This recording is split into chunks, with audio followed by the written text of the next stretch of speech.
sé lo que voy a hacer, si querer o si no querer. Lo emplazaron como a los demás, de espaldas al piquete. Antonio tiritaba de frío y de miedo. En el último momento se volvió hacia ellos. Era su empleado quien lo encañonaba. El disparo le voló la cara. Cayó muy despacio por lo alto que era, con una lentitud de miel apelmazada. Así se lo contó a su esposa el mismo hombre que lo había fusilado. Así se lo contó ella a su hija pequeña, Conchita, de apenas 5 años. Una noche, y otra, y otra, y otra. El cuento de miedo de cómo mataron a su papá. Luego, esa niña fue mi madre, y así me lo contó a mí. Muñequita linda, de cabello de oro, de dientes de perla, labios de rubí. Eso se la cantaban a Esther y William, y a mí me llamaban la Esther y William. Nada más que porque como tenía los ojos azules. Muñequita linda, de cabellos de oro, de dientes de perlas, labios de rubí.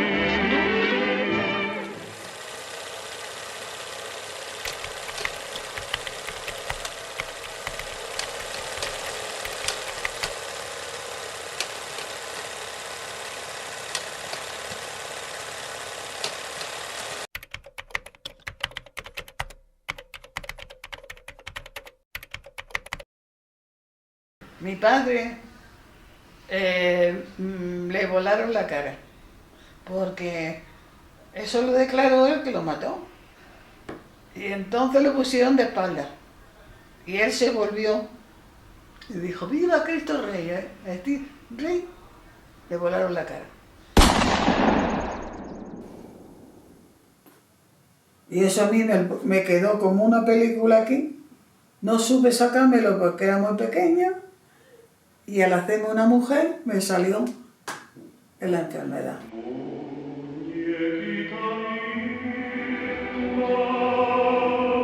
Buenas tardes. Es un verdadero placer el tener esta sala llena para asistir a la presentación de este libro de Manuel Valdivia Santiago, titulado Querer o no querer.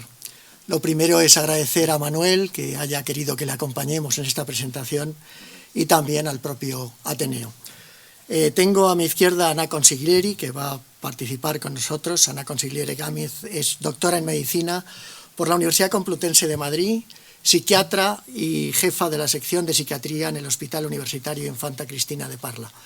Ha participado en proyectos de investigación con financiación pública centrados en la historia de la psiquiatría y la salud, vinculada a líneas de investigación de Rafael Huertas.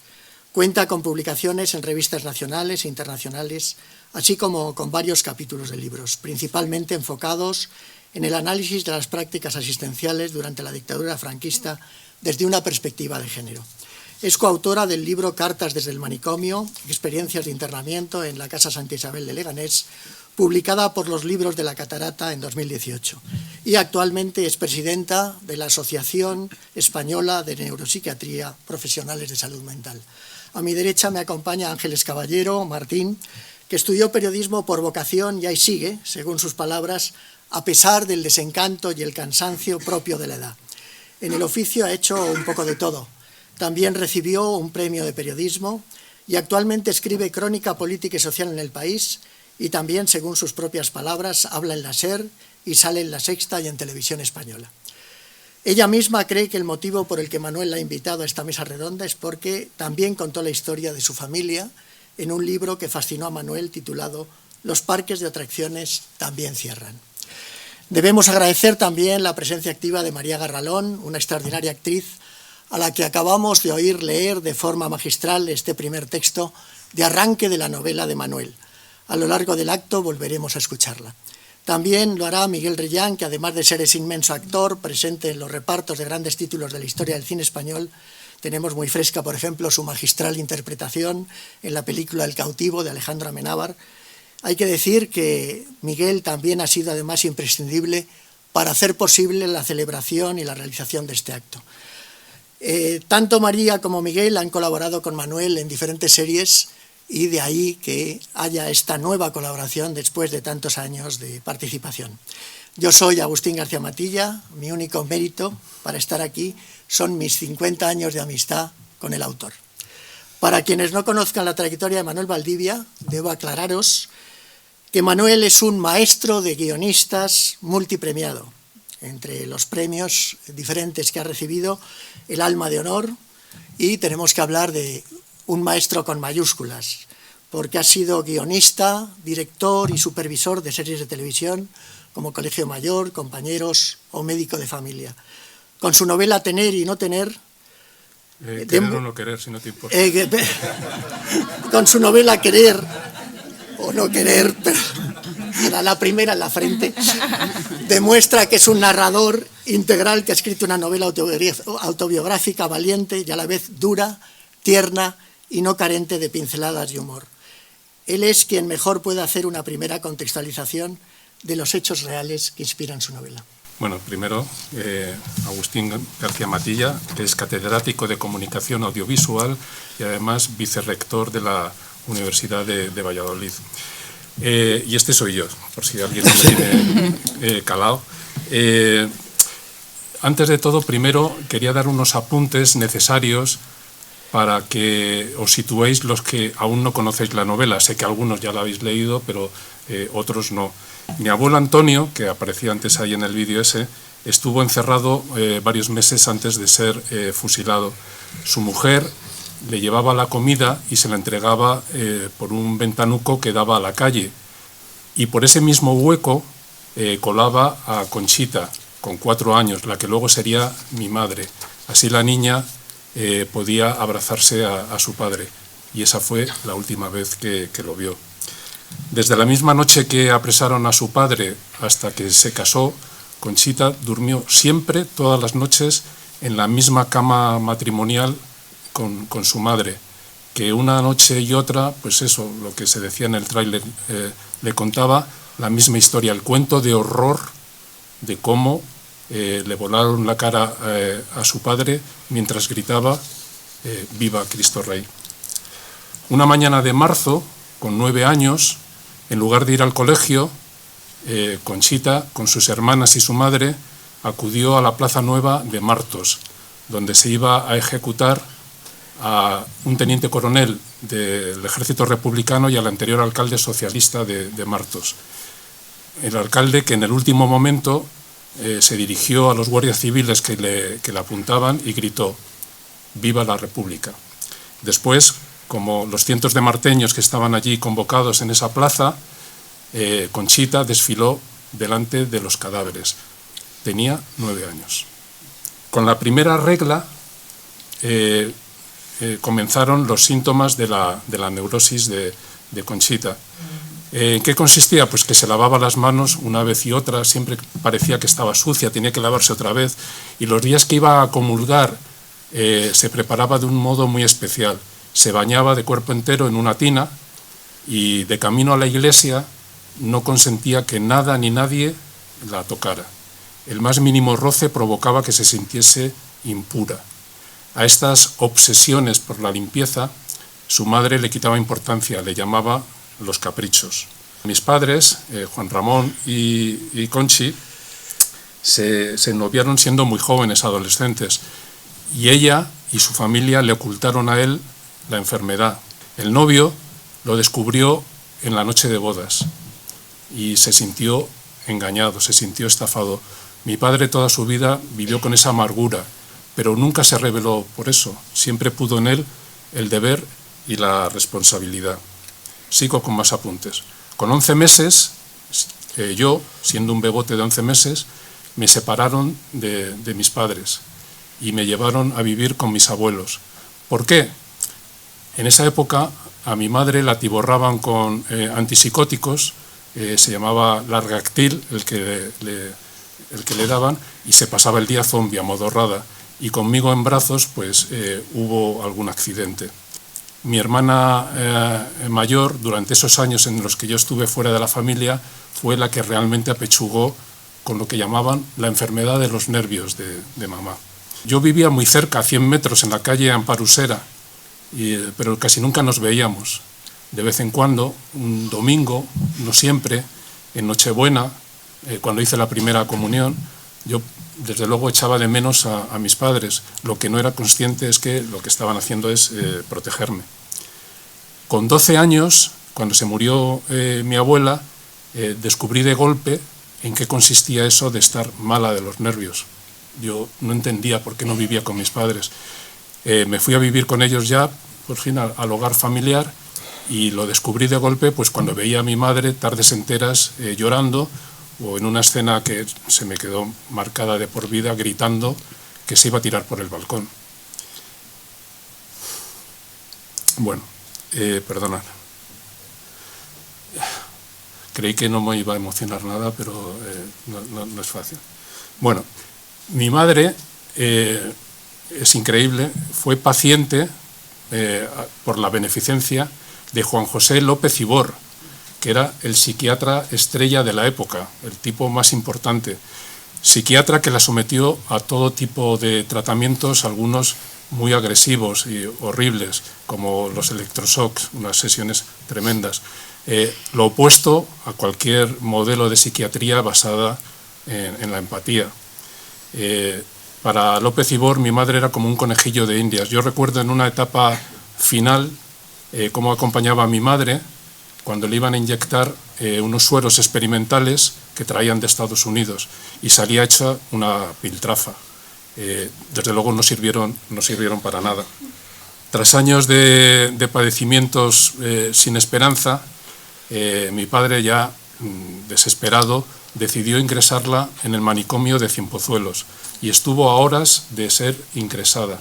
Lo impidió su madre, la que le contaba el cuento de horror, que vino urgentemente desde Jaén a Madrid y se encerró con mi padre en una habitación. No sabemos qué dijeron, pero el caso es que mi padre se echó atrás cuando faltaban horas para ingresarla.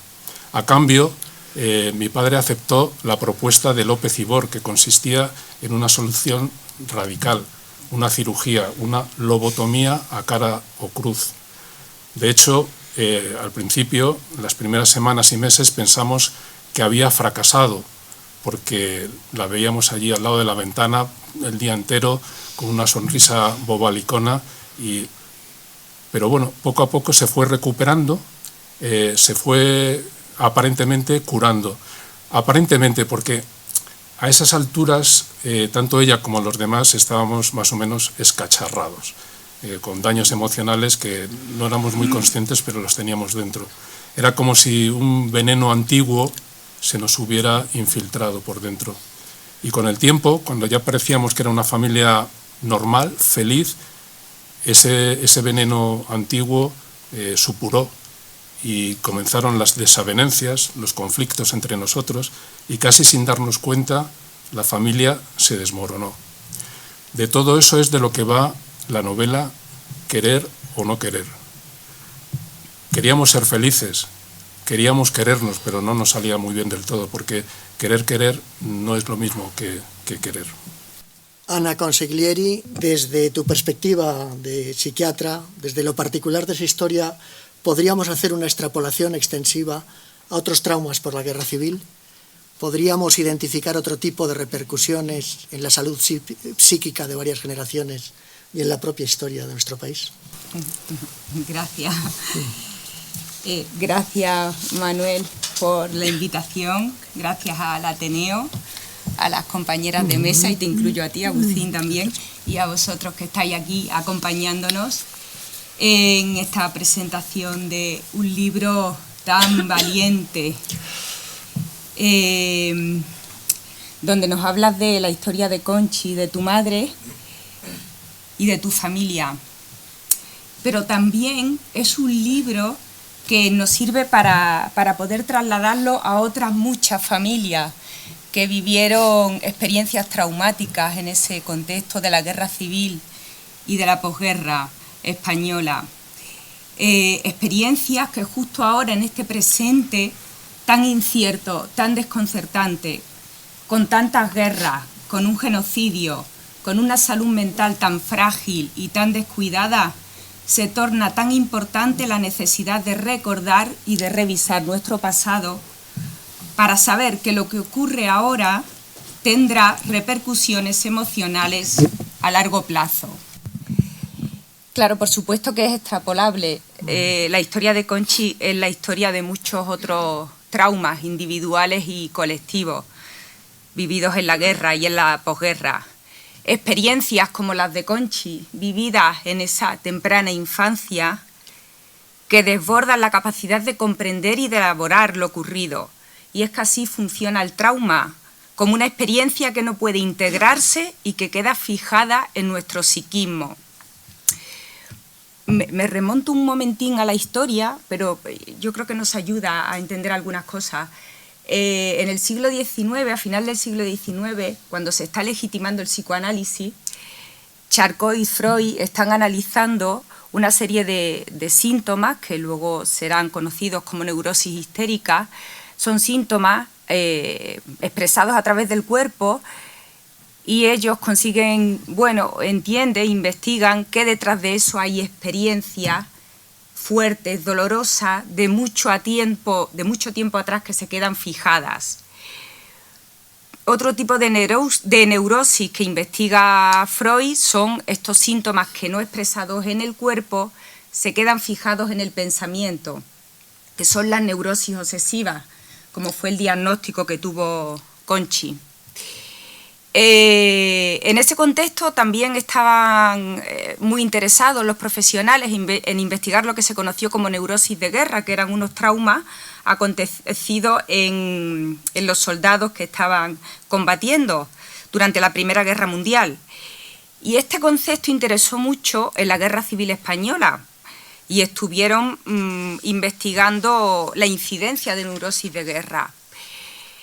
Pero pensaba yo que qué duro era la psiquiatría franquista, que interesados por esas experiencias o por esos síntomas que surgían dentro de la guerra a los combatientes, no prestaban atención a las experiencias traumáticas vividas en la población civil, como fue el caso de Conchi y de tantas otras muchas familias.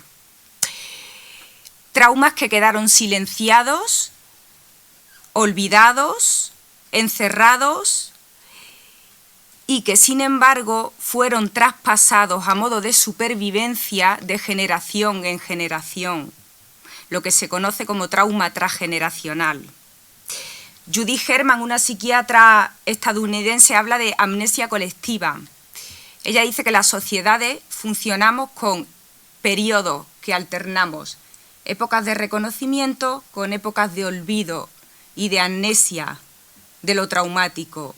Parece hoy nos reúne, estamos en un momento de elaboración y de reconocimiento para estas experiencias que, como las de Conchi, fueron silenciadas, construidas a través de un diagnóstico y que la psiquiatría franquista trató de tratar. Era criminal. El primer día entré como un corderito, sin saber qué era eso. Las demás veces me tenía que agarrar entre dos. Me arrastraban por un pasillo antiguo, con los techos muy altos, y me encerraban en la habitación donde estaba la máquina. Le tenía pánico. Para mí era como la muerte. Me tumbaban a la fuerza y me ponían una goma en la boca para que no me mordiera la lengua.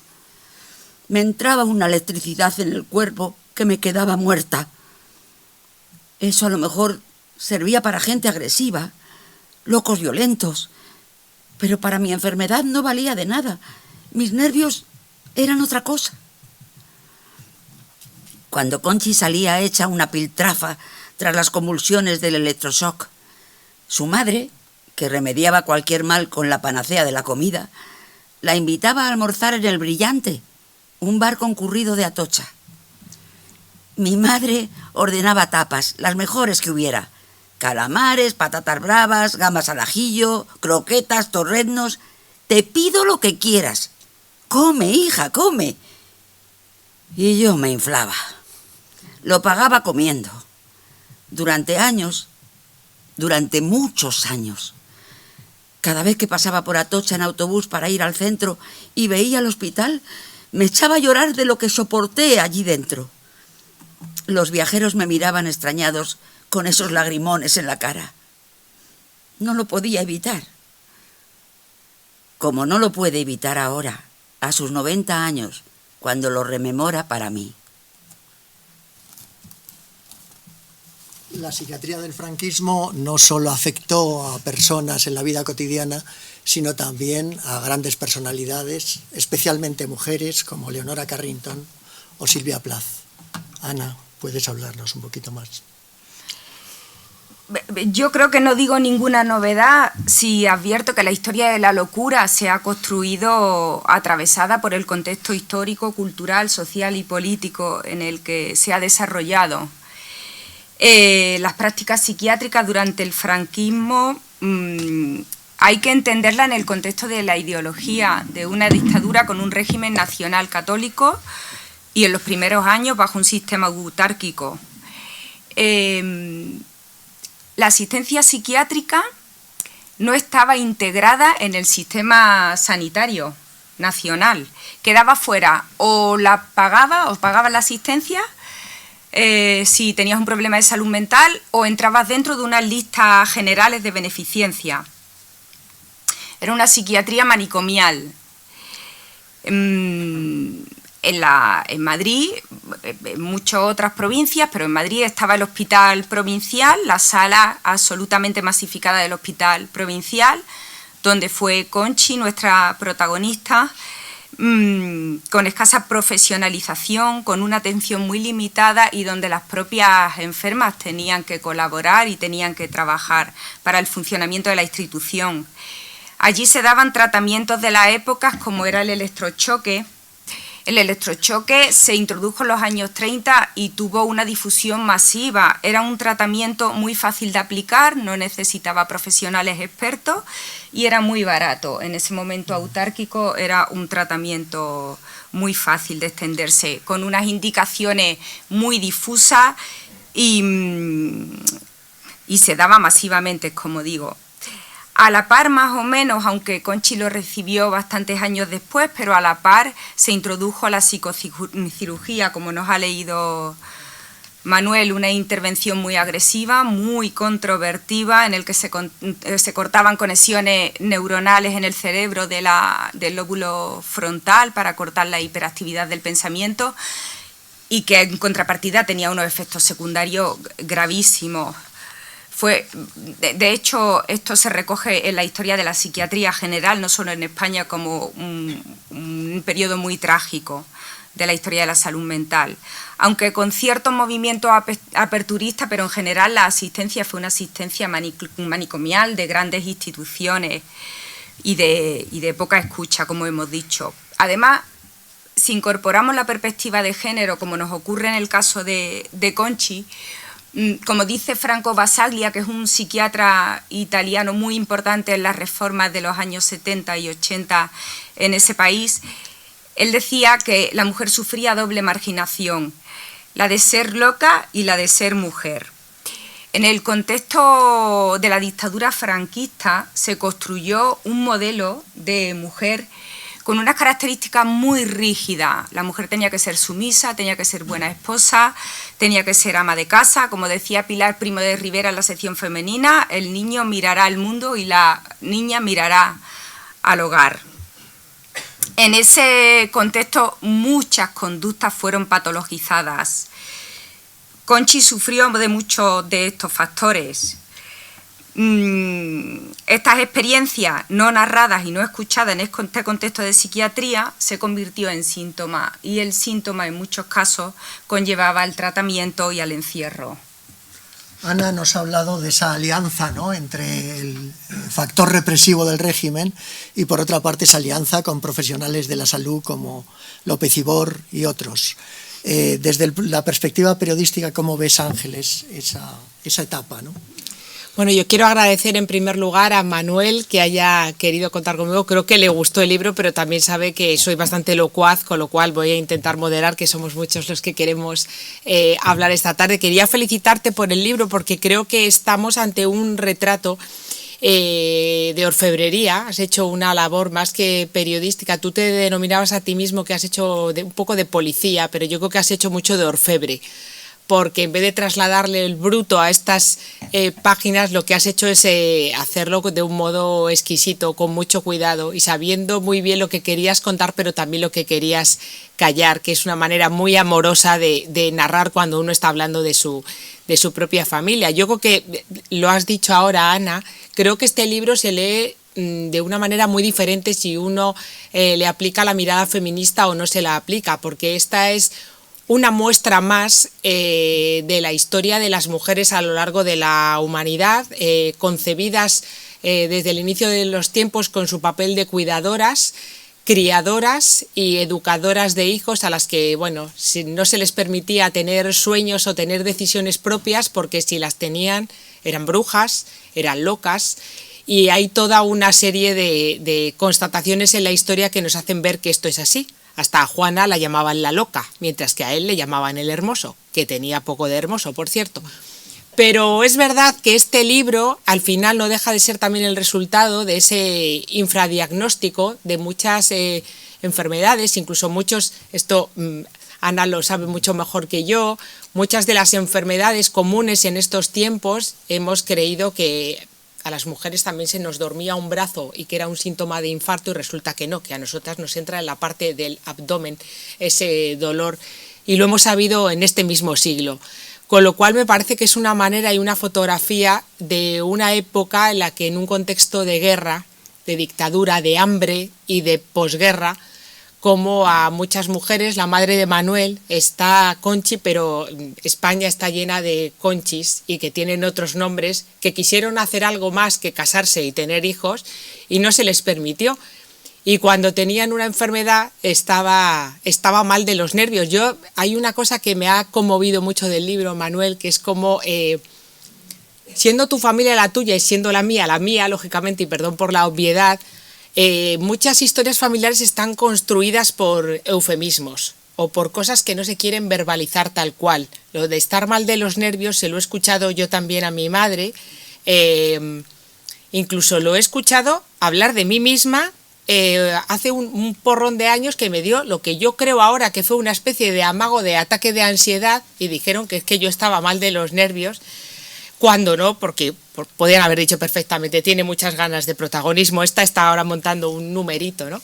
Pero me parece conmovedor cómo lo narras, todo ese infradiagnóstico y los métodos utilizados y el impacto que tenía, no solo en las propias pacientes o en los propios pacientes, sino en sus entornos familiares, ¿no? Entonces, ese estar mal de los nervios, tu madre ha dicho antes que cuando se hizo una mujer, en mi casa era estar mala.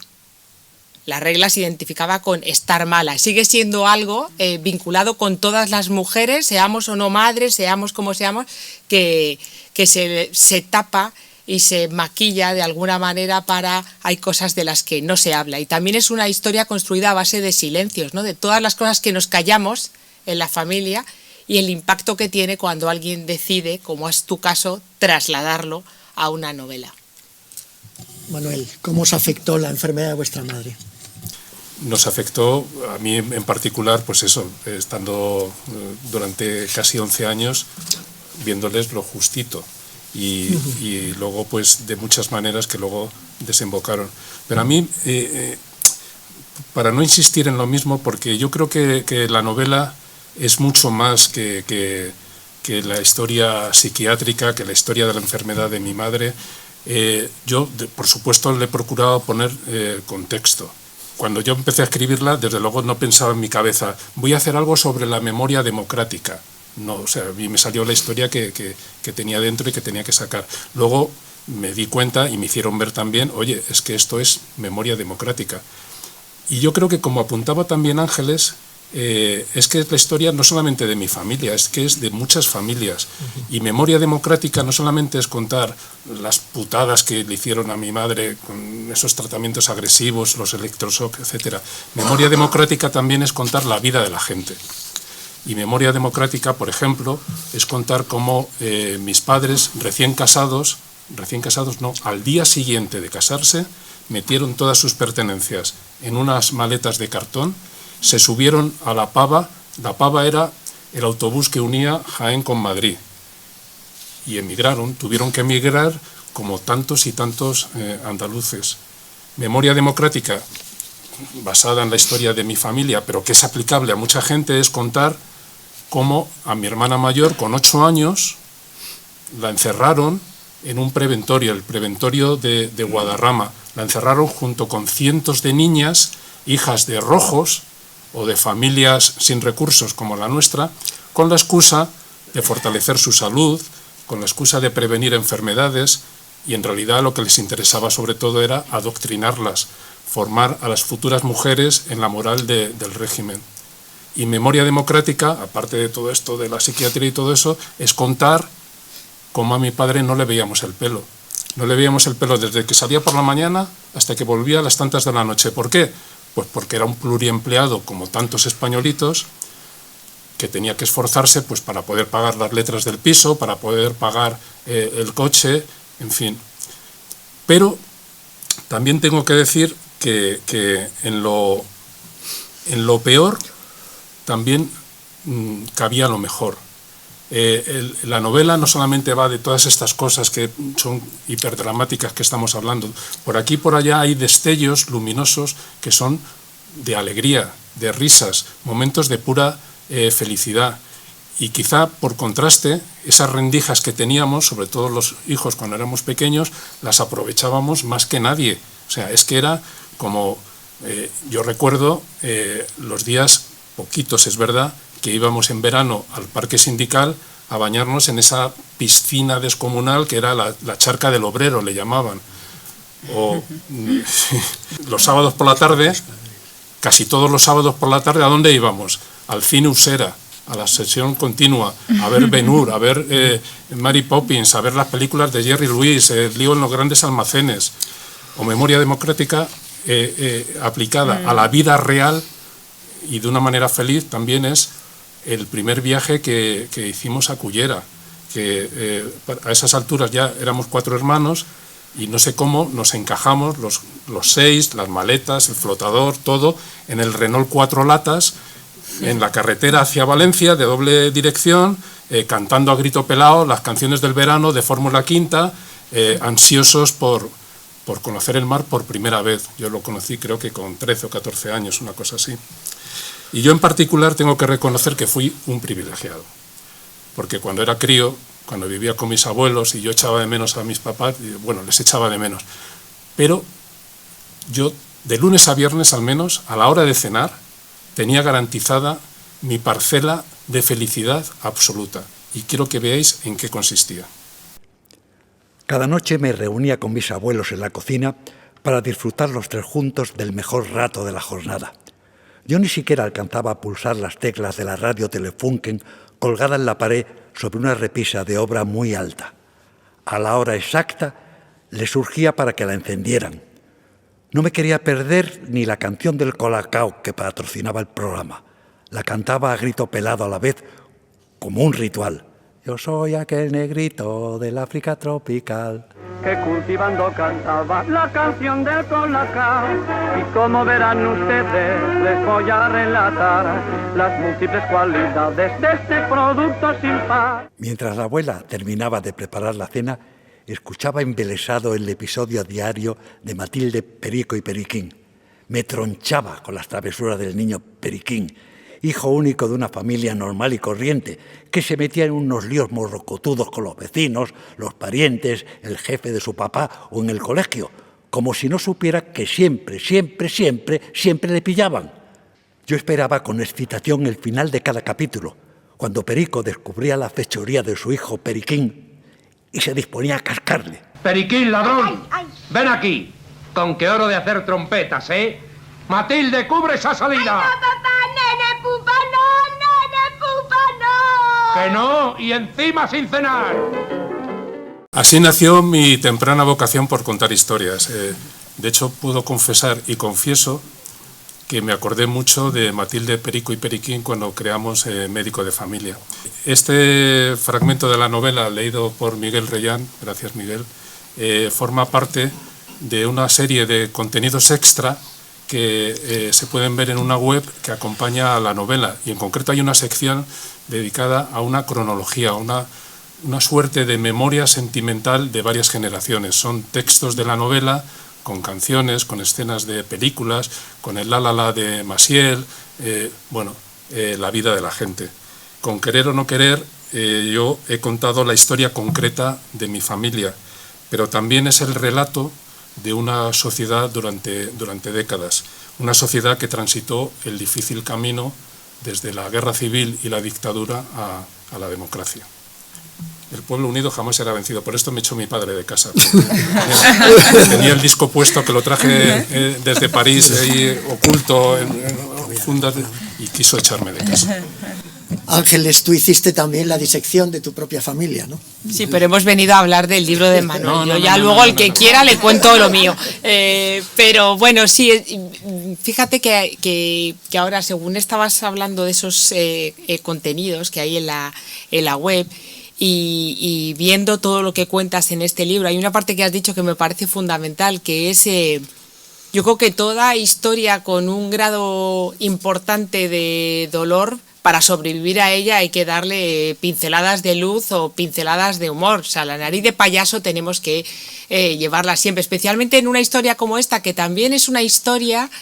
yo no sé si eso, aprovecho ya, como soy periodista y te lo pregunto, Manuel, no sé si es una historia, yo me he visto una historia de cuidados también, y de cómo uno a veces quiere cuidar y a veces no le sale, o lo hace fatal, o no lo hace como el cuidado espera que uno lo haga, ¿no? Porque es una historia en la que tu madre...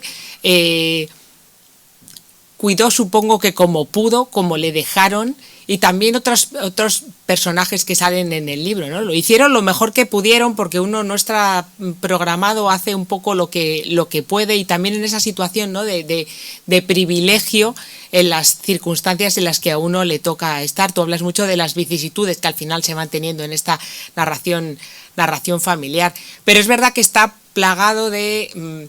nombres propios de la propia historia de este país, de canciones que se escuchaban y que han escuchado tus padres, tú, mis padres y yo. Tú eres una maestra, o sea, es que no, de maestra he aprendido nada. Mucho de ti, de cómo... No, pero es verdad que hay algunas mujeres, a mí, cuando hablabas de que tu madre...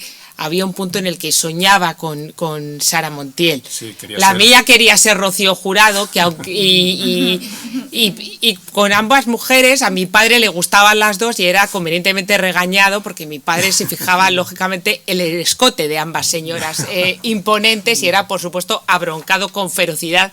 Pero es verdad que hay muchas cosas, y muchos, hasta la propia cafetería El Brillante, ¿no? Está lleno de lugares por los que hemos transitado y han transitado nuestras familias.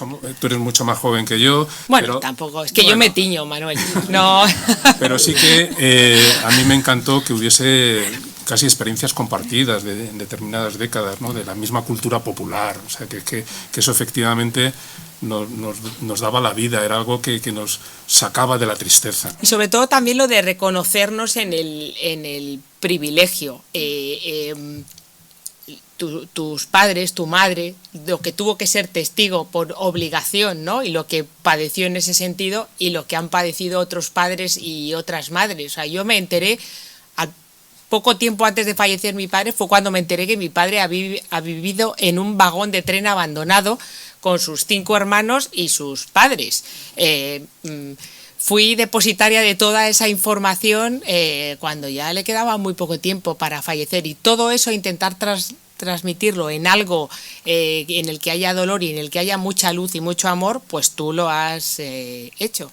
Bueno, lo he intentado, sabiendo que además yo fui un personaje, sobre todo en la parte final, en la segunda parte, que no hizo todo lo que debía, pero bueno.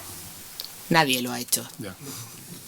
Nos hemos propuesto dar la mayor participación al auditorio, y vamos a entrar en un apartado que es fundamental también, ¿no? El de la escritura, ¿no? Valoraciones sobre la novela y sobre el proceso de escritura. Queremos exponer solo durante 45 minutos y posteriormente daros la palabra. Y me toca el hacer un poco esa valoración de lo que es la novela. La leí por primera vez y estoy en una segunda lectura, pero me parece un texto fundamental, ¿no? Y un texto desde el punto de vista también incluso educativo, no solo de la memoria histórica, sino también un texto que debería repartirse en todos los institutos de este país. El texto es un ejemplo magistral de escritura depurada y estructura medida, pero sobre todo, Manuel nos demuestra además su rigor en la investigación de la historia cotidiana de España y de su propia familia en estas décadas. Se toma la distancia en un asunto tan íntimo y personal, y eso también es conmovedor. Muchas personas nos hemos cuestionado sobre lo poco que nos atrevimos a preguntar a nuestros progenitores sobre el transcurso de sus propias vidas anteriores a nuestro propio nacimiento. Si lo pensáis, quienes hayáis perdido a vuestros padres, gran parte de quienes estamos aquí en esta sala, pues nos ha sucedido esa pérdida, ¿no? Pues no hemos sido capaces de sacar ese rendimiento fundamental a la memoria, ¿no? Y en ese sentido, Manuel ha sido capaz de hacerlo y se lo tenemos que agradecer. Lo ha hecho mostrando una increíble generosidad y la extraordinaria capacidad de análisis propia de un entomólogo y una gran capacidad de disección. Pero Manuel ha hablado también de memoria democrática y nos ha dicho que es contar cómo era la vida de la gente en aquellos años. La valentía de enfrentarse al trauma y de buscar bucear en las sombras familiares, el haber tenido el mérito de construir una tensión narrativa de principio al final, a pesar de la densidad y el número de páginas de la novela, el buen fluir de la historia, la secuenciación de ese increscendo en las entrevistas, el haber sabido integrar a muertos y vivos. Yo me estoy leyendo ahora a Pedro Páramo y de Juan Rulfo por enésima vez, y realmente Manuel habla de vivos y de muertos también, ¿no? Sabéis que Pedro Páramo es una novela magistral, ¿no? que ha pasado a la historia también de la literatura latinoamericana. El tono distanciado, para no dar en ningún momento juicios morales, es otra cosa que debemos agradecer también. Esa distancia en un momento tan crispado para este país es algo que deberíamos agradecer, ¿no? Y también el invitar y llevar al lector a descubrir contigo, ¿no? Tu gran conocimiento como buen maestro de guionistas, de cómo salpicar las tramas, y el justo uso y buen grado de redundancias para que el lector no se pierda, ¿no? En esa novela tan extensa, en esa novela que es experiencia de vida y también capacidad de narración, deberíamos pensar que este texto serviría perfectamente como comedia, no exactamente como comedia, sino como serie de televisión, y una serie que he dicho como comedia, pero es que algo que se ha resaltado también y que he compartido con otros lectores es que hay unas trazas de humor que frente al dramatismo y a la tragedia de la historia aportan un punto que nos permite respirar también en la lectura de la novela, y eso es importantísimo, ¿no? También tenemos aquí compañeros de series de Manolo, y si la leen podrán deducir perfectamente que esta podría ser una película o una serie narrada con el valor literario de la mejor literatura. Te voy a dar la palabra otra vez, Ángeles, para que tú puedas valorar también desde tu perspectiva la lectura que has hecho. Bueno, a mí me interesan casi todas las historias, pero especialmente me gustan mucho las historias que parten de algo pequeño, porque creo que la cotidianeidad y en el costumbrismo es un hilo extraordinario del que podemos tirar y hacer relatos como puede ser este libro o tantos otros libros en los que se habla de historias de familias, ya sean reales o sean ficcionadas. Me parece que es una narración muy cuidada y que además a mí me generaba interés porque es una sucesión de escenas, como si fuera eso, una película o una serie, ¿no? Cuando estás acabando una de las cosas que dibuja también Manuel y de repente estás pues con la lagrimilla, hay algo en lo que lo cuentas, algo que rompe, y todo eso a mí me parece que hace que sea una lectura que tiene mucho ritmo, que hay ratos en los que es un thriller y a veces te produce también muchísima ternura. Y luego hay una parte, la que a mí me gusta especialmente, que es algunas de las conceptos que construyes, ¿no? A mí hay uno que he apuntado aquí porque me fascinó y que quiero aplicar, pero citándote, por supuesto, no voy a que es cuando hablas de la modorra de perro satisfecho. O sea, yo he visto a ese perro y me he visto a mí misma en esa actitud. Entonces me parece que es una manera bellísima en la que me atrevería a decir, yo tampoco soy aquí la mayor lectora de España, pero este tipo de construcción un poco barroca, pero sin ser pedante, he visto a autores y autoras argentinas, no tanto de otro tipo de páramos. Entonces me gusta muchísimo y me ha gustado mucho porque hay lecturas que son ligeras, que van muy bien y que fluyen, pero aquí nos has regalado algunos conceptos preciosos. Yo como humilde periodistilla, lectora cuando puedo. Muchísimas gracias. No, yo, bueno, por primero... Sí. Por alusiones. No, por alusiones no. Sí me gustaría contar cómo me atreví a escribir, cómo empezó esto de... Porque yo, si hace algún tiempo me dicen, no, vas a estar en la sala del Ateneo, en la 5ª planta, delante de gente, que por cierto, lamento mucho que tenga que haber gente ahí detrás de pie. Aquí hay un par de sitios libres aquí. O sea, que quien esté un poco más cansado, hay 2 sitios libres, sí. Si a mí me dicen hace algún tiempo que iba a estar aquí hablando de la enfermedad de mi madre, de yo cuando era pequeño, no sé qué, diría, ni de coña, o sea, es que yo jamás he hablado de esto, jamás. O sea, Agustín, que es mi amigo del alma, pues sabía cositas, y de la última parte nada, Pero tu familia tampoco. Bueno, la verdad es que no tengo ni idea de por qué decidí empezar a contar esta historia. O sea, fue como algo impulsivo en realidad. Yo que soy un tipo tan racional, tan estructurado, pues fue como algo que, o sea, de repente se me metió en la cabeza, yo que he contado tantas y tantas historias de ficción en las series, se me metió en la cabeza la idea de contar una historia real, una que me concernía, una que me faltaba por contar. Pero antes de nada, tuve que aclararme a mí mismo si sí o si no, si querer o no querer escribirla. El primer día, la primera tarde, una tarde de julio, que fui a hablar con mi madre, plantado delante del portero automático de la calle Sáhara número 40, en Villaverde, donde vivía ella, pues estaba con el dedito así y no sabía si apretar el botón o no. Porque sabía que, como apretase el botón, llevábamos 3 años sin vernos. Eso ya dice bastante de un poco de cómo estaba la familia. 3 años sin vernos. Entonces estuve ahí, ¿le doy o no le doy? Entre las cosas, yo no sabía si mi madre iba a estar lúcida para contar, y si iba a querer o tal. Al final me atreví y subí. Y le hice a mi madre las preguntas que nunca le había hecho. Las preguntas que, de no haberme atrevido, pues se habrían perdido para siempre. Y tengo que decir, además, que casi desde el principio, bueno, poco a poco, se estableció entre los dos una corriente de confianza, casi de intimidad, en la que hablamos de cosas de las que nunca habíamos hablado. Es que nunca habíamos hablado. Cosas incluso que son muy curiosas, como hablar de sexo con tu madre. Dale, María. Criaturas hermosísimas, guapos de película. Por fin se tenían cuerpo a cuerpo. La pulsión sexual bendecida por el santo matrimonio.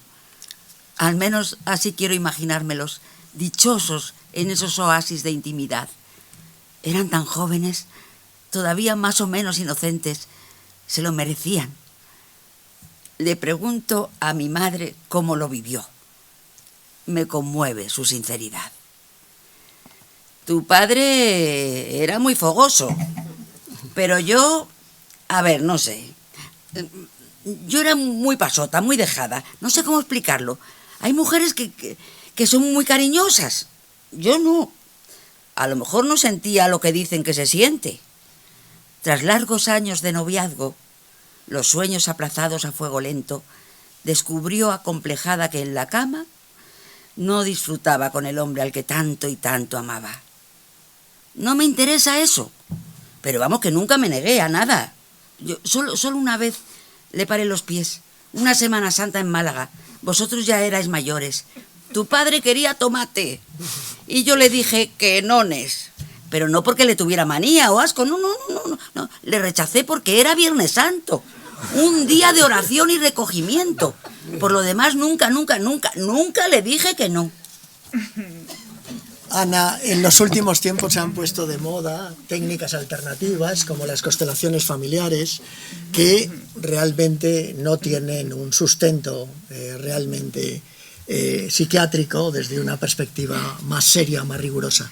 Pero ¿hasta qué punto sería importante rescatar esa idea de que las historias de nuestros antecesores están ahí y nos influyen? Bueno, pues yo creo que es evidente con lo que estamos escuchando, ¿no? O sea, no constelaciones familiares no, pero hay intervenciones que son intervenciones familiares o sistémicas que llevan muchas décadas en funcionamiento y son intervenciones absolutamente necesarias para contextualizar las historias de vida y que no volvamos a repetir hoy en día pues toda esta historia del pasado, ¿no? Toda esta existencia psiquiátrica donde se silenciaban y se reprimían las experiencias y al final se trasladaban a síntomas en el cuerpo. Un modelo de salud mental diferente, un modelo donde se incorporen las experiencias vividas, las experiencias traumáticas, las historias de vida y se puedan construir historias de sujetos y no síntomas y diagnósticos. Estamos dando importancia en el sistema educativo a contenidos conceptuales, a un asignaturismo que ha criticado siempre el filósofo Emilio Lledó. Parcelamos lo que es la vida en conocimientos que muchas veces son anecdóticos. ¿No sería importante que el propio sistema educativo reforzara lo esencial de la persona para alcanzar lo que llamamos felicidad? Si es que alcanzamos la felicidad, si es que eso se alcanza. Pero, claro, si es que al final el sufrimiento psíquico, los problemas de salud mental, hay que entenderlo no como una concepción individual, sino como algo que se articula a través de muchas instituciones, a través de muchas prácticas y que está influida por múltiples factores sociales, económicos, la propia vivienda, el propio nivel de educación, la economía de las familias, de las sociedades, las experiencias traumáticas colectivas en las que están insertas determinadas sociedades. Entonces eso hace efectivamente que la mirada para la salud mental deba ser una mirada colectiva. Manuel, ¿a ti cómo te ha servido la propia escritura del texto? Sí, me alegro que me hagas esa pregunta que no habíamos pactado. Bueno, esta es mi madre durante las conversaciones. Cuando comencé las conversaciones con mi madre, desde luego, lo que no me lo tomé en absoluto es como si eso fuese a ser una terapia para mí, en absoluto, o sea, ni se me pasó por la cabeza. Todo lo contrario, o sea, yo más bien lo que tenía era miedo, no un miedo cerval, pero vamos, sí una cierta aprensión a que me pudiera afectar emocionalmente. Sabía que iba a ser un proceso complejo, que con altibajos, y al mismo tiempo tenía clarísimo que lo tenía que afrontar en solitario, que ojalá me hubiera podido acompañar a alguien en este proceso tan íntimo y tan personal, pero sabía que lo tenía que hacer solo.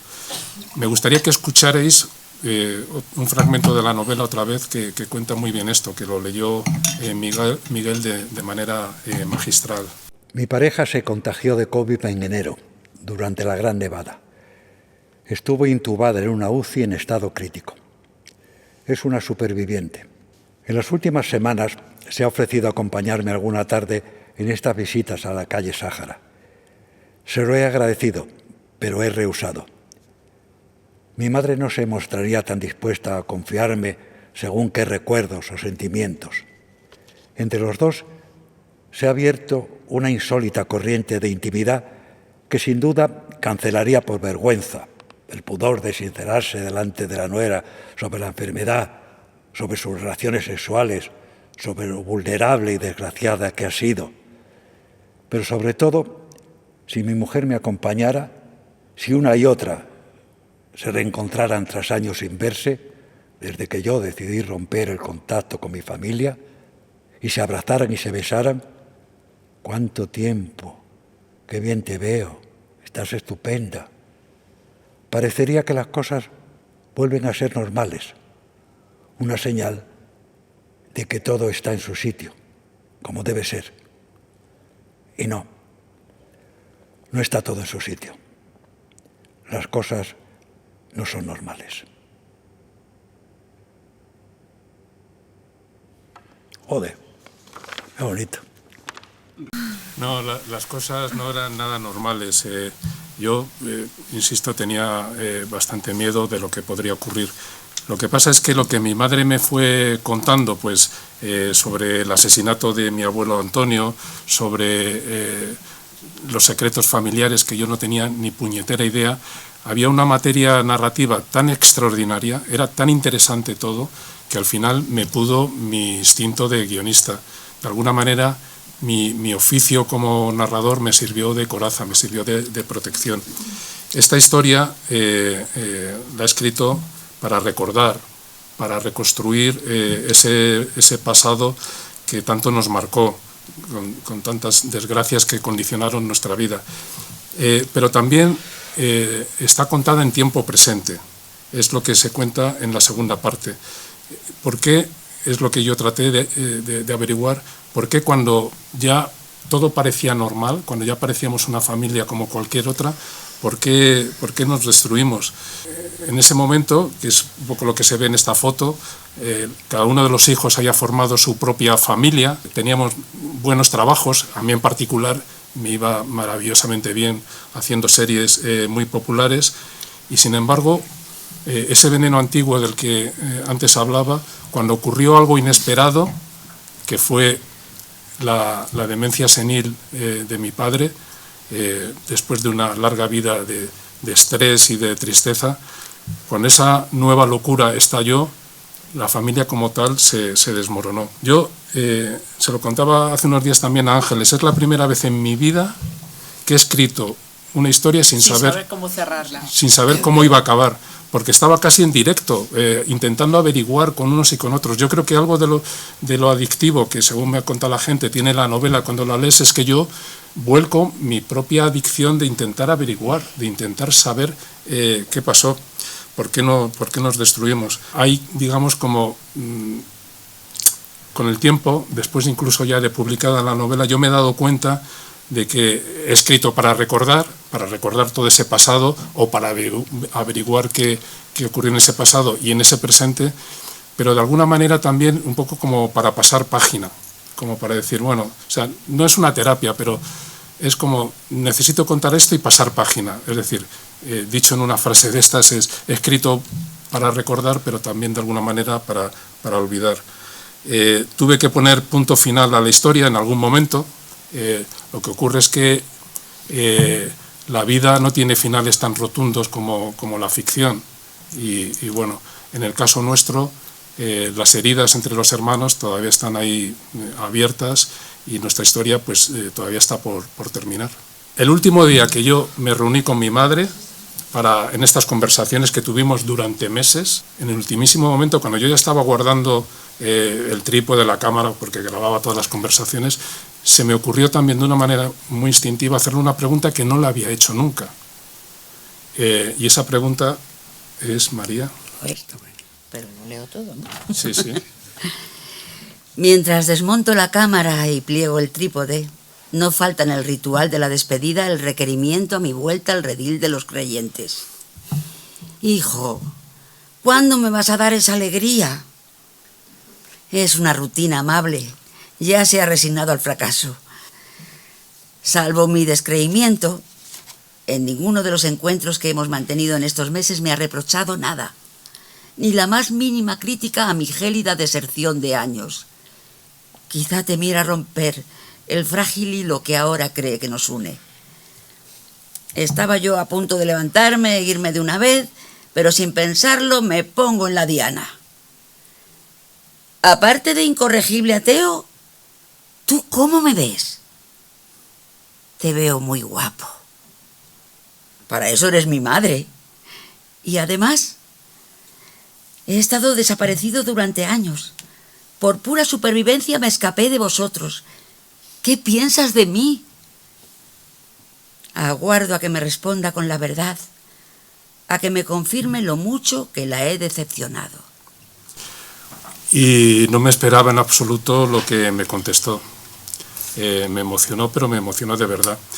Y en ese momento me dio mucha penita de ella, de la niña Conchi, de la adolescente que soñaba en su pueblo con ser artista como Sarita Montiel, y también me dio penita de mí de niño, del Manolito niño que se perdió a sus padres, que se perdió a su mamá. Lo que me dijo, que no voy a destripar ahora, lo podréis leer en el libro quien quiera, lo que me dijo, pues me hizo saltar las lágrimas y de alguna manera cerró nuestra historia. Bravo.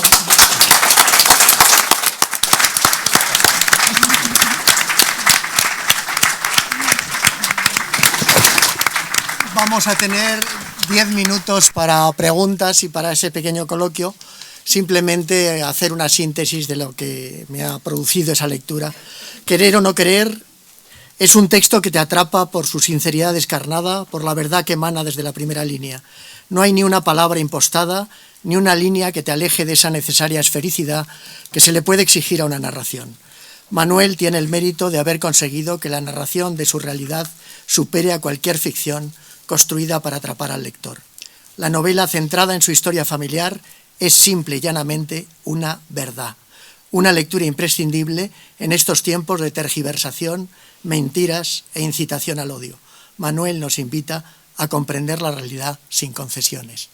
Empezamos con el coloquio. Desde la noche de los tiempos, la inmensa mayoría de las novelas que se han escrito se las ha tragado el tiempo, por razones obvias, porque obedecen a las exigencias del tiempo, a las modas. Yo creo que con tu libro, Manuel, eso no va a pasar, porque no es una novela, es un documento. ¿Por qué habláis de novela todo el tiempo? Hombre, yo lo he escrito para decir, bueno, ya que me pongo a escribir, voy a ponerme también a escribir como un autor literario. Lo que pasa es que es una historia real, de verdad. Bien, es autobiográfica, pero insisto, dentro de 20 años tendrá interés histórico, social, político, psiquiátrico, va a tener interés. Una novela, a no ser que se convierta en clásico, Pedro Páramo se la traga el olvido. ¿O no? He dicho. Pero este es un Muchas gracias, ahí Miguel, detrás, pásalo por detrás. Que hay. Bueno, yo comparto la opinión que acaba de decir. Perdón, voy a presentarles. Este es Darío Fernández, que es el psicólogo, una de las personas que me ayudó a escribir este libro, porque fue psicólogo de mi padre. Y pude con él, me contó cosas increíbles, ¿no? De un tiempo en el que yo no tenía contacto con él. Y bueno, este hombre pues me ayudó mucho a entender mejor esa última fase de mi padre. Bueno, pues nada, encantado de haber conocido a tu padre y de haber puesto mi granito dando información. Pero estoy de acuerdo con que más que una novela es un documento, pero más que un documento de la memoria democrática, que siempre tiene un sesgo de que es el daño que se hizo a los vencidos, aquí el daño se hace a los vencedores. A los vencedores. Tu madre tuvo que presenciar el fusilamiento del asesino de tu abuelo. Que por cierto luego en una saca de presos el que asesinó a mi abuelo era un empleado suyo y luego en una saca de presos lo asesinaron a él. Es que eso es... Entonces ese estrés postraumático se convirtió en estrés postraumático crónico a lo largo de toda la novela y tiene también otros enfoques, que es la historia del éxodo rural de Martos aquí a Madrid, una lucha por la supervivencia en una familia con todos los problemas de la neurosis obsesivo-compulsiva de tu madre por la limpieza y de que obligó a tu padre a hacer una figura ausente, el hombre trabajando todo el día para sacar adelante a la familia. Yo creo que es un documento de un interés psicológico y psiquiátrico y médico tremendo, porque hay cuadros, por ejemplo, el tema de la autoestima y cuando tu abuela, tu madre la define, eres una huérfana y tu madre ya de viuda se define también como huérfana viuda. Entonces hay muchos cuadros psicológicos ahí muy enriquecedores. Y luego, desde el punto de vista literario, estoy de acuerdo totalmente con la crítica que han comentado, pero a mí lo que me ha maravillado, Manuel, es la sinceridad con la que tú te enfrentas a esto, además de lo riguroso que tienes y la paciencia para ir armándolo todo, la sinceridad con que te enfrentas a todos los personajes sin juzgarlos, sin criticarlos y con una empatía tremenda, ¿eh? Y quería, para terminar, que no nos has comentado un personaje que aparece al final de la novela muy interesante, muy interesante, que yo también compartí vivencias con esa persona que nos ha dejado intrigado y que me deja hasta intrigado y que creo que se merecería que contaras algo de esa tal Rosemary que va a interesar mucho a todos los lectores. Nada, 30 segundos porque tampoco hay que dar paso a más gente, pero bueno, sí, en esa segunda parte, durante los 4 últimos años de vida de mi padre, estuvo una cuidadora con él, que era peruana. En la novela, es el único nombre que, bueno, aparte de los que atracaron a mi madre, que he cambiado también el nombre por una cuestión legal, el único nombre que he cambiado en la novela es el de la cuidadora de mi madre, que no se llama Rosemary, sino que se llama de otra manera. Y fue un personaje que para mí, en las conversaciones que tuve con ella, fue esencial porque me contó, entre las cosas, cómo murió mi padre. Nadie lo sabía, es que estaba ella sola con él. Cómo murió desde mucho antes de que muriera. Estuvo 4 años, es la única persona de referencia que estuvo con él. Mis padres se separaron, en fin, bueno. Y este personaje, pues, la verdad es que es muy interesante porque yo, al principio, si lo hubiese diseñado como guionista, el arco del personaje de este va a ser que al principio piensas que es una cosa y al final es otra, tal cual. O sea, yo tenía una imagen de este personaje como que era un ángel de bondad, alguien que había cuidado de mi padre con una profesionalidad y con una empatía acojonantes, y luego poco a poco fui descubriendo que había más cosas. Pero bueno, eso queda ya para quien quiera leer el libro. Pues nada, para terminar, yo creo que aunque para ti tú no lo hayas escrito en plan terapéutico, creo que es una estrategia muy interesante. Yo se lo recomiendo a muchos pacientes que investiguen para que comprendan y entiendan, no para que disculpen, porque tú tenías un papel muy fácil que era culpabilizar a alguien, y en toda tu novela no culpabilizas a nadie, es simplemente entender, y el entender y el pasar página. Eso es justamente el resultado de la terapia. Así que si alguien tiene algún temillo para ir con la familia, yo le animaría a que investigara. Manuel Ríos quería... Sí, has apuntado ahora a... Manuel Ríos, que es un colega, amigo también de muchas aventuras que hemos estado juntos ahí creando series. Bueno, pues te quería preguntar un poco desde ese punto de vista, la segunda parte de la novela, lo que has contado un poco ahora, tiene un cierto tono de thriller, sí, que a ti que sé que te gusta. Entonces sí que me gustaría que te explayaras un poquito y dijeras por qué esa especie de investigación en la que efectivamente tú pareces casi un policía, ¿no? Y tiene un tono de thriller, pues que nos contaras un poco. Bueno, sin el casi, es que... que me acerque más al micro, vale, perdón. Sí, pero fue de una manera muy natural, no es que yo dijera, ahora me pongo la gorra de policía. Había tantas cosas que no sabía y yo lo que sí es que quería averiguar cómo. Y es verdad que yo he hecho unas cuantas series de policías en el corazón de la calle, Punta Escarlata, no sé qué, y adoro además la novela criminal. Y de un modo muy natural me convertí también en un poli, que a lo mejor es mi vocación oculta, pero también en un poli especial, un poco un poli a lo Wallander, que es el protagonista de las novelas de Henning Mankell, que es un poli... además muy riguroso, de estos que nunca se rinden, obsesionado por averiguar la verdad.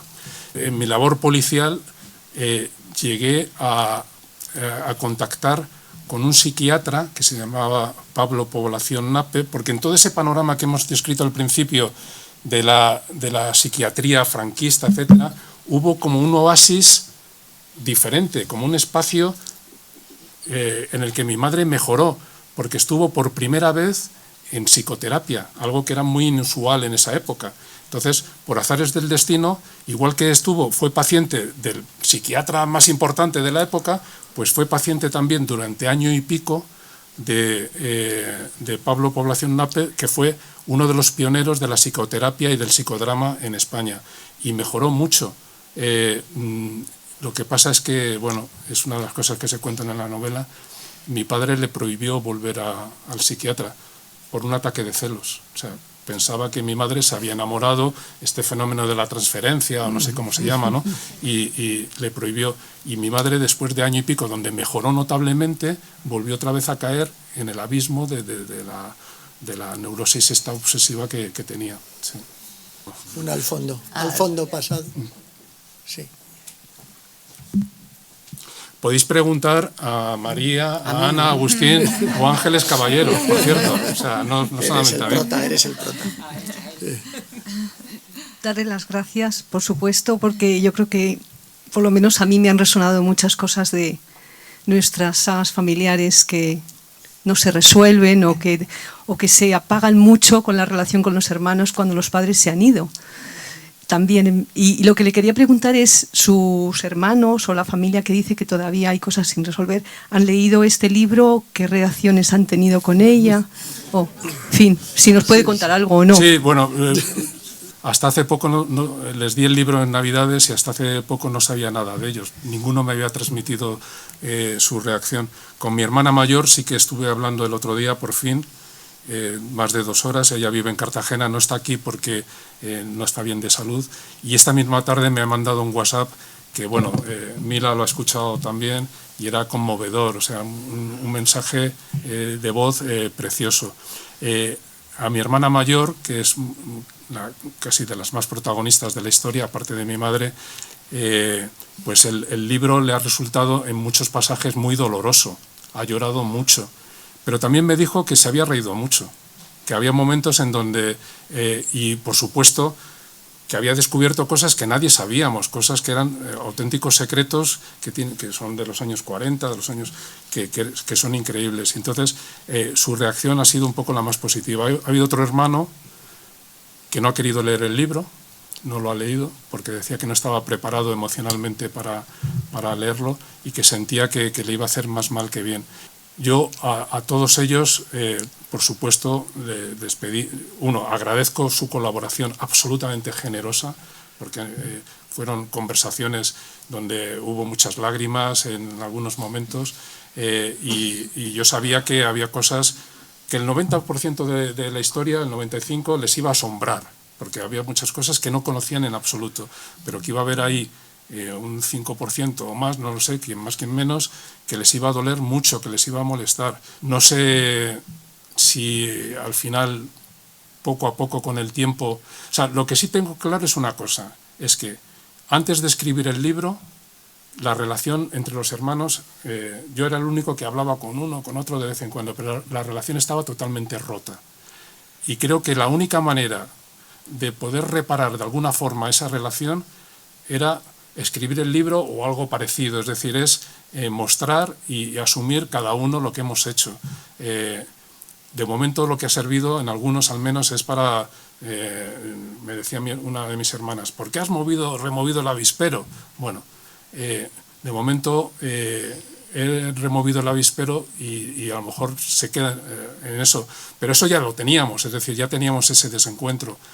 Quizá, no lo sé, con el tiempo, mucho tiempo, soy escéptico, pero quizá podamos un poco restaurarnos y perdonarnos a nosotros mismos, ¿no? Lo que cada uno hemos hecho. ¿Alguna pregunta más? Bueno, podemos hacer también aquí una reivindicación de la educación y de la cultura. Sabéis que Manuel Valdivia dio sus primeros pasos también en la UNED y en la Complutense y se especializó también en lo que era el vídeo educativo.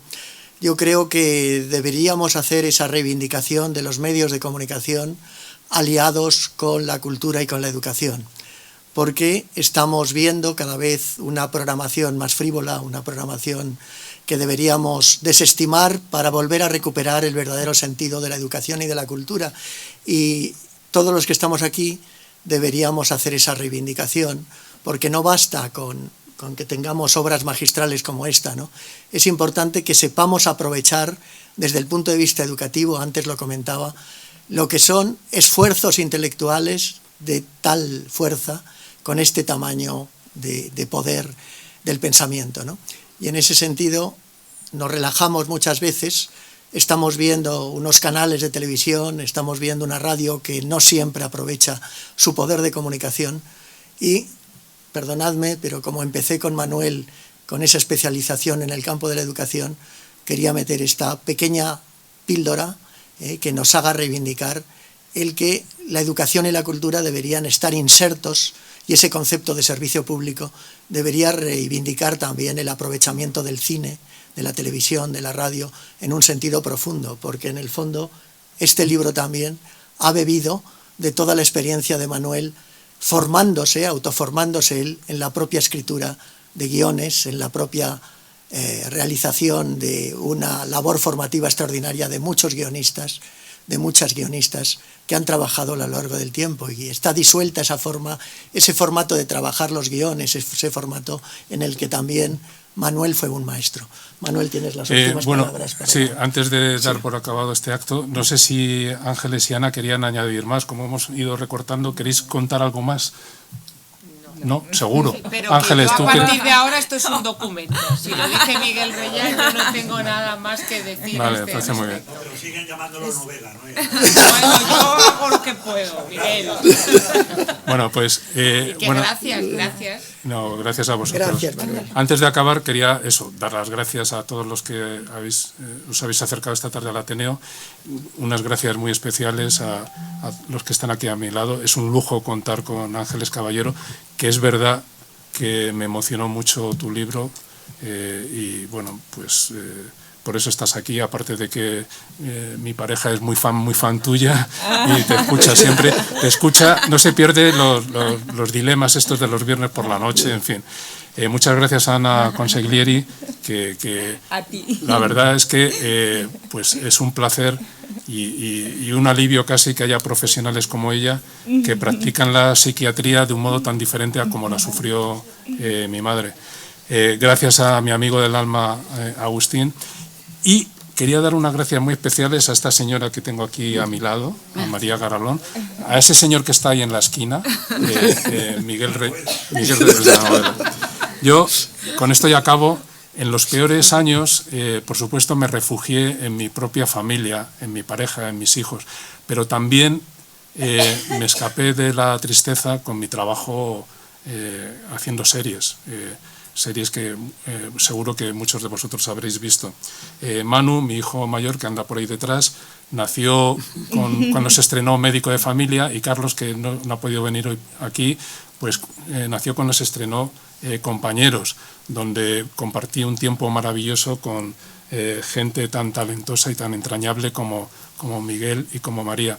Y quería cerrar esto con un pequeño vídeo muy corto, 1 minuto y pico, que es un pequeño homenaje a los dos, pero también es un homenaje a toda la gente, directores, guionistas. Veo por aquí algunos con Pablo Barrera, está por allí al fondo, saluda, otro de mis amigos del alma,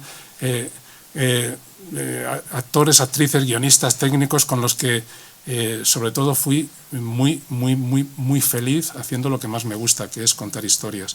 Y quería que vieseis este vídeo final. No toques nada, que vengo ahora mismo. ¿Dónde crees que vas tú? Que no voy a ningún sitio, mujer. Anda, pasa para clase que voy a tocar el timbre. Venga. Oye, madre. ¿Qué tal, Rocío? Pues luchando, como siempre. Luchando. Como un cielo abierto cuando nadie lo esperaba, como esa palabra que estremece en mi razón, desde la otra orilla del río que nos separa, cruzaste nadando a prestarme el corazón. Te has ganado a pulso, siempre atento a cada gesto, sabes, no te fallaré. Somos compañeros, siempre estaré aquí. Si me necesitas, no te fallaré. Somos compañeros, compañeros del trabajo, de la vida y del amor, compañeros de las dudas